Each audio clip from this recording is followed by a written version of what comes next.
Hey, by the time you see this I should be done with the Vampire Smile Ninja Mode run. And I wanted to explain something that I haven't really seen anybody talk about in detail.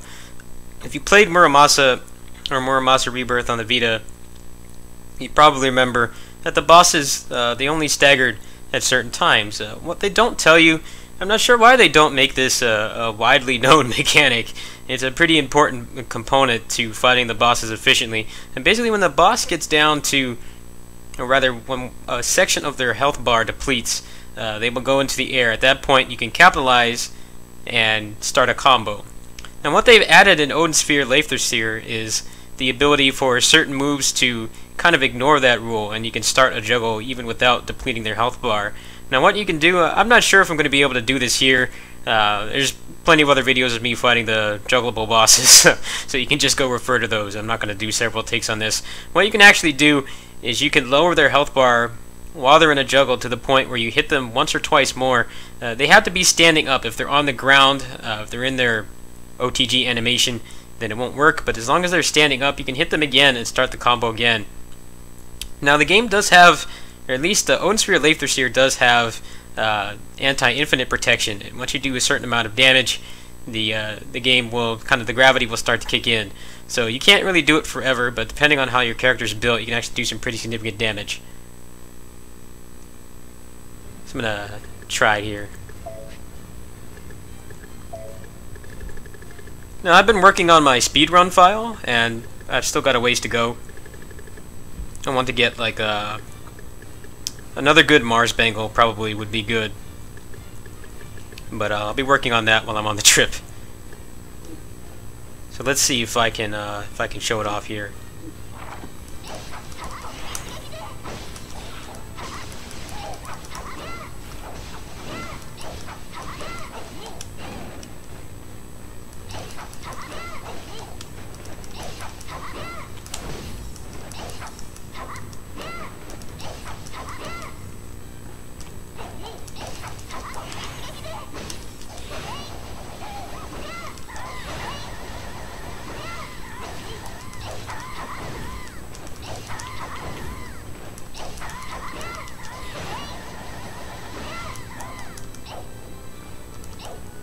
You know, right now she has enough, her health bar is down enough that I can start another combo pretty easily.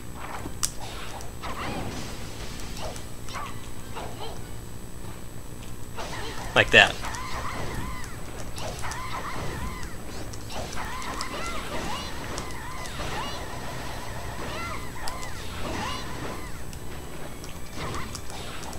I also have not played this extensively in months, so it's not going to be, you know, terribly high quality right now. So, you know, this move here actually has a chance to launch or juggle the enemies even before they reach their threshold on the health bar.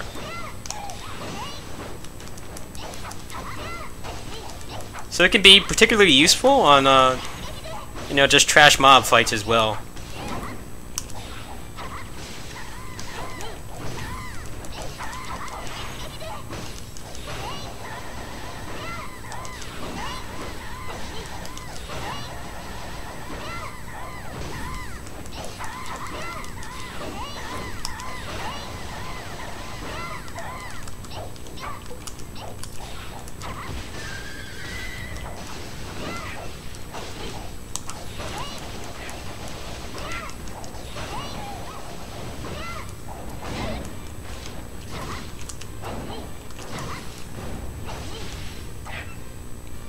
So that was not really a clean fight, but that basically shows how it works.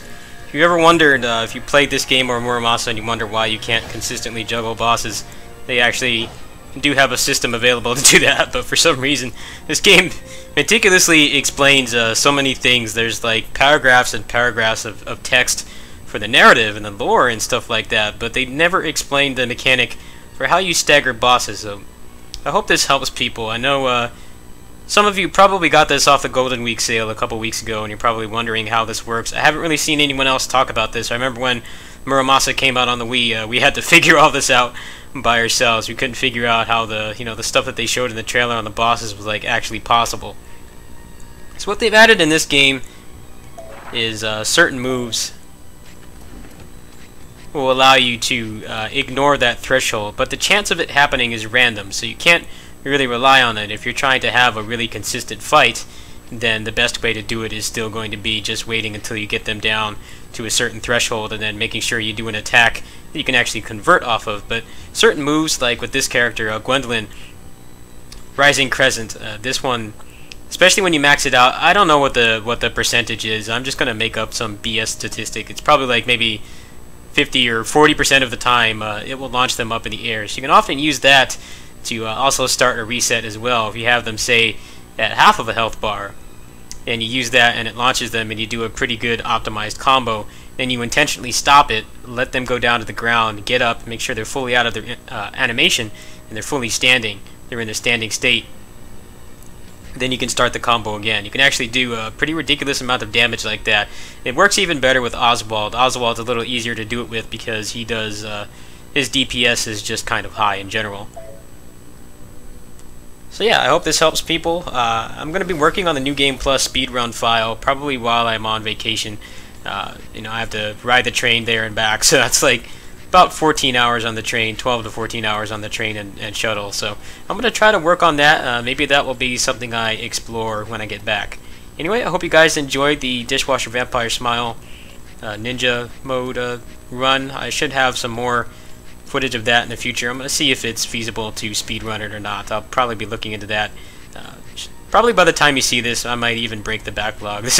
You guys are going to see this like over 2 weeks in advance, so I'm not exactly sure what I'm going to do, but let me know what you guys want to see. Anyway, I hope this helps people. I know that there's a pretty significant lack of resources for this game. It definitely got forgotten last year. There was just too much stuff coming out.